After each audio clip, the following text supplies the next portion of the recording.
Imagine confronting a beast like this elephant in a bid to rein it in. This incident occurred in Kasese district in July last year, when an elephant from the Virunga National Park in the Democratic Republic of Congo strayed into the homes nearby. It was mayhem until game rangers from the Queen Elizabeth National Park confronted the elephant and finally subdued it. This is just one aspect of the daily work of a game ranger, usually in a national park. A typical day for the rangers, just like for most security officers, starts with the morning parade. The morning parade is meant to make sure that the ranger force is available and healthy and fit to do the job during the course of the day.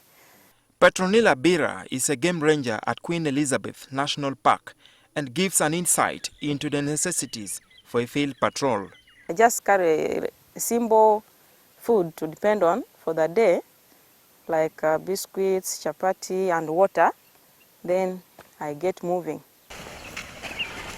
We accompanied the team on their expedition. Armed with guns and a global positioning system, GPS, we began the journey with the foot patrol. We have these foot patrols, we have the marine patrols, and also have the aerial survey. So the main reason we do it is to try to check on illegal activities that could be taking place within the conservation area and try to curb it down.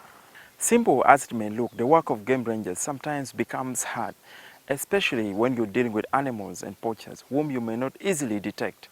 But just like with any work, skills as well as passion can keep you going. We then headed to the lake for the boat patrol. We make sure we check the waters at least every morning before the tourist boats start off their duty. And we make sure before the day ends, we have removed all the nets that would work as barriers to the tourist sector. Despite this seemingly smooth operation, it is not all rosy for the rangers. There can be bad days on the job. So many times when we are on ambush, we don't just use the engine. We can use the pedals because they are not all that very loud, so that they will not hear us before we approach. Unidentified poachers abandoned this boat after hearing the roar of the rangers' patrol motorboat. Sometimes the animals would charge. Sometimes the poachers themselves become wild in trying to defend themselves from being arrested. We have to be armed, we have to be trained, we have to be physically fit.